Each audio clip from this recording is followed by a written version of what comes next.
So with fresh drops, we start with La Joyosa. We've got a white fizz and a rosé fizz. Now these are in a can.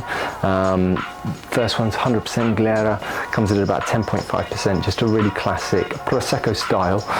Can't be called Prosecco because it's in a can, but lots of golden apple, kind of fruit, bit of meadow flowers, just one to pop in your bag and yeah, take on the road.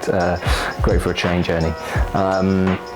And whereas the Rosé fizz, we've got, yeah, a little bit of red grapes in there, obviously, to give it the colour. Lots of wild berry fruit, bit of citrus, just really fun.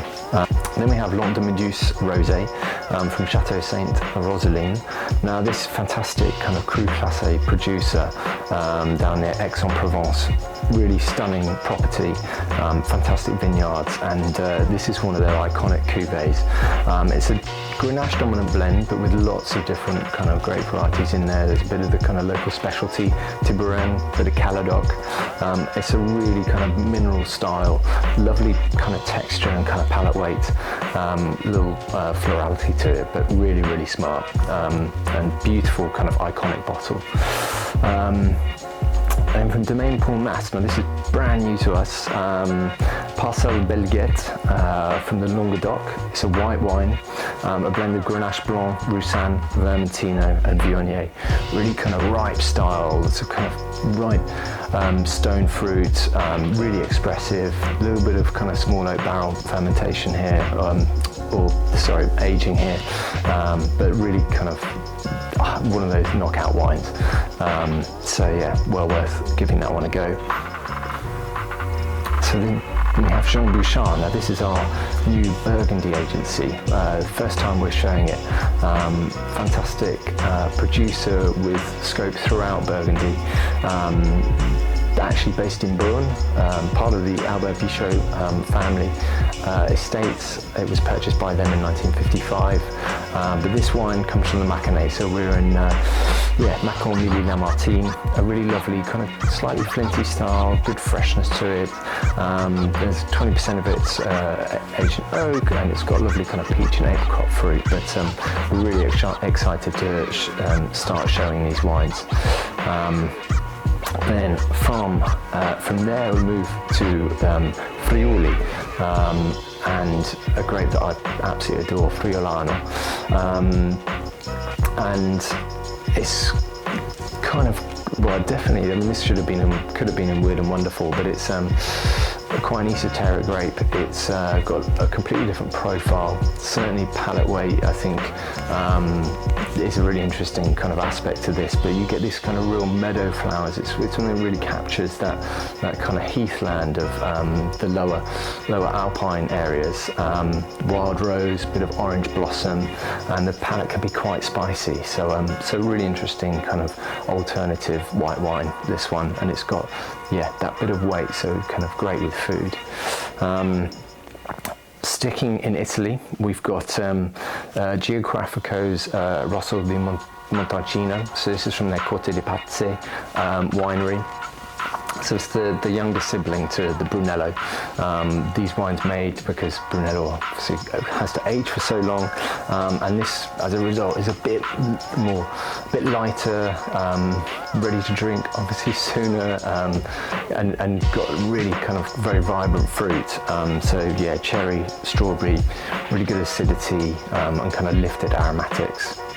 Next up we have Coto de Calruega, which is from Ribera del Duero, but it's the north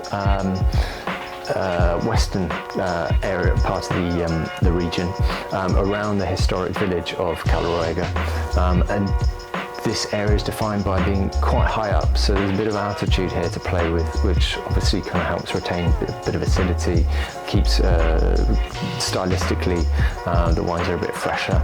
And this is a blend of Tintofino and Merlot, so only a dash of Merlot, but it does add a dimension. Really fantastic producer, this, and we're really, you know, whenever we've shown this, we showed it at Grapers Hits in last autumn, but it's really kind of, you know, hit its straps as a Roble style, so it's got plenty of fruit, lots of dark fruit, some sweet spice, but it really over delivers on flavour. So a bit of a gear change. Then we go to Calçada again.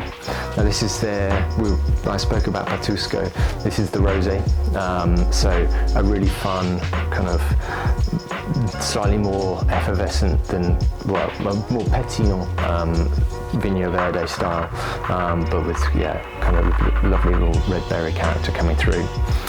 We've got Lisbonita, a red blend, which has kind of classic Portuguese label as we know nowadays, or kind of modern times, with one of the trams from Lisbon on the label. Classic indigenous kind of red blend mix with tinted orange in there, Castelao, really quite velvety, soft, supple, very good, easy drinking.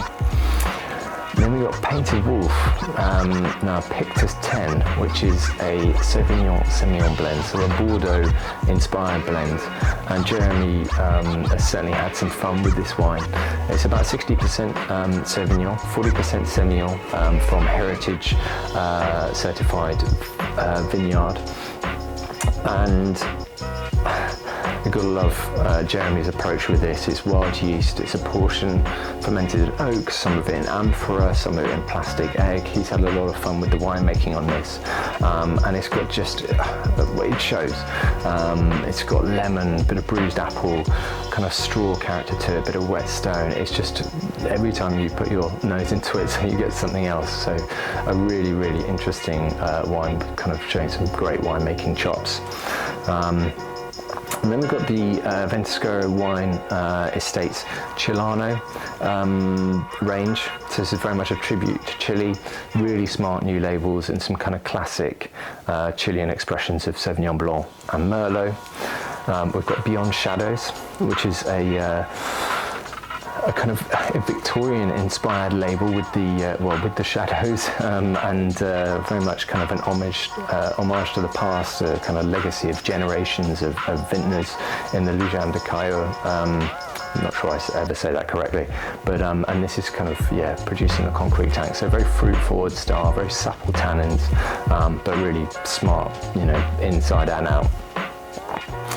We're really excited by our new Giardassa range.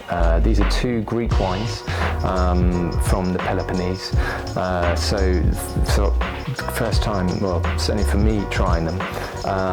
And we've got an Assyrtiko, so Greece's most famous kind of white grape export, the one that goes in those kind of gnarled basket vines in Santorini. But this is from the Peloponnese, very fresh, very citrusy, great with kind of seafood. So really excited, and again, really smart label on this one. And I really should have got Irini to pronounce the next one, because I massively struggle with it. But the Adjio Jikito, we've got the red and the white, and this is really juicy, very soft tannins. So yeah, really excited to bring these wines in. Just two more to go in the fresh drops, and we have the Frisita in a can. Now, Frisita, as I mentioned in one of the earlier videos, is this great kind of Charmat method sparkling with some kind of natural strawberry pulp. Really fun, low in alcohol, great aperitif, just its own thing, and now gonna have it in a can as well. So excited to see that hit the UK market. And finally, we have Alts, a project they've been working on for some time, but their orange spritz. So this is a 0% orange spritz. It's de-alcoholized wine and macerated with some bitter orange herbs, spices. We've got rhubarb root, gentian, and yeah, a really exciting bit of NPD from Alt. So we hope you enjoy.